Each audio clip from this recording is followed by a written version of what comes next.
Teddy can score. And then we turned him over. But that was those were is that a good word? Horrific? That's what I saw. Okay.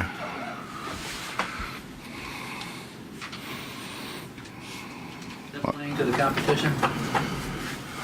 Well, we didn't have very good practices. They haven't been in the gym as much as they were in the gym earlier.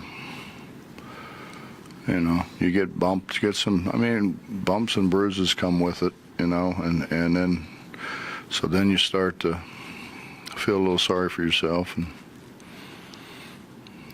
then if you have somebody around you that feels sorry for you, then you feel even sorrier for yourself.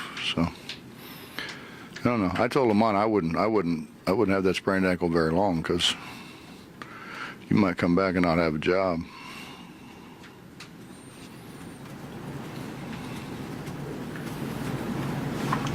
Works that way, doesn't it?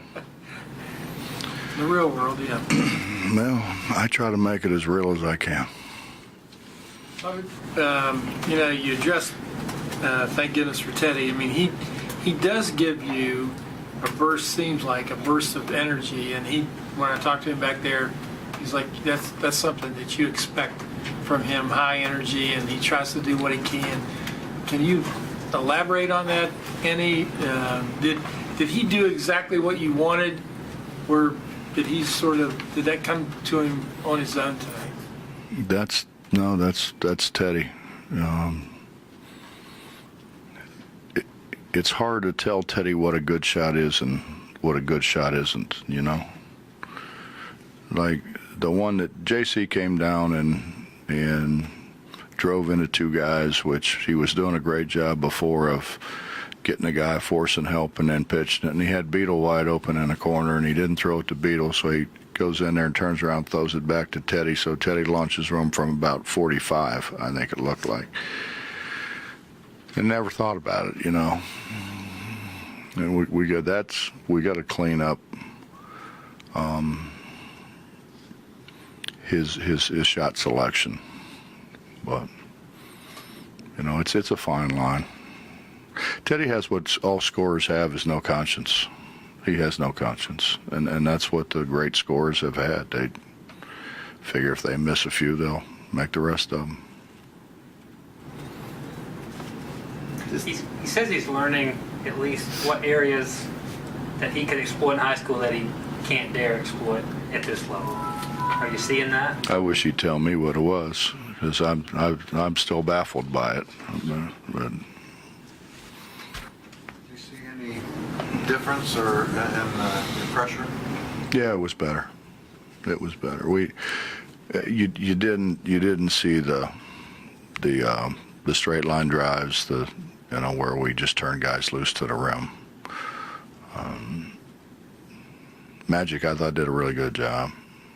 And then Logan came in and played well. You know, and Logan's a little different. Logan's got to wall up instead of trying to block a shot. He just needs to wall up and make him score over top of him. But that's a lot of length to have to score over top of. Despite the bad shooting you guys had, how were you able to stay locked in on defense? Fear.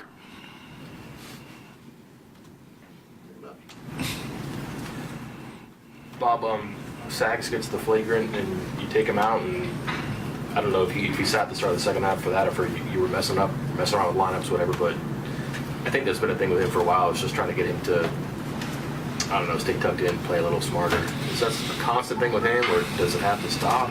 I thought he had fixed it, honestly. I mean, Mike, he's been great in practice, and you know, he gets fouled in practice, and he kind of shakes it off. He's running better.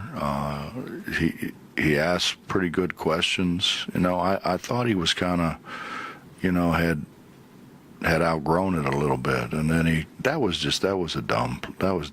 I mean, that's on a dead ball right in front of everybody. I mean, it's just a dumb play, and I don't know if he knows why he does it, to be honest with you. But I mean, what else do? You just, I said I'm gonna play to start the 5 guys the second half. That really got us the lead.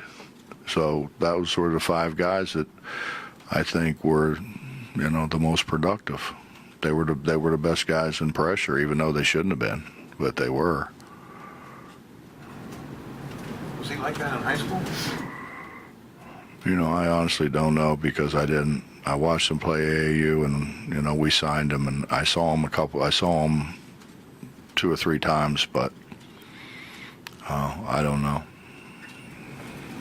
Do you think that officials or even opponents realize that a player can have their opponent get under a scan or things like that can happen? Well, I don't know about officials, but opponents for sure. Everybody watches film, Mike. Everybody watches it. It's our job, If we don't know what's going on and we lose, then we don't have a job.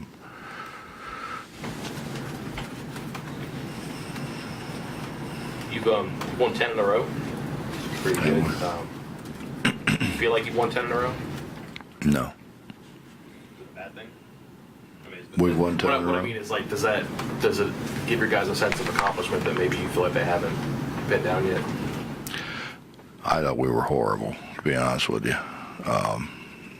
I know that looks bad in the paper, but we didn't practice well. We didn't prepare the way we normally prepare.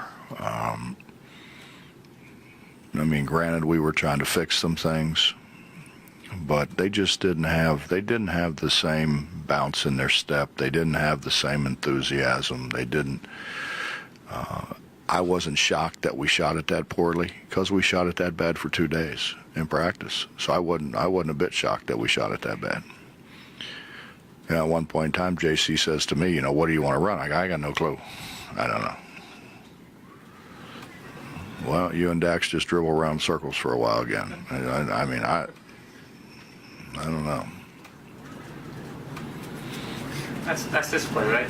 From the sideline? I don't know. It's the other finger. It's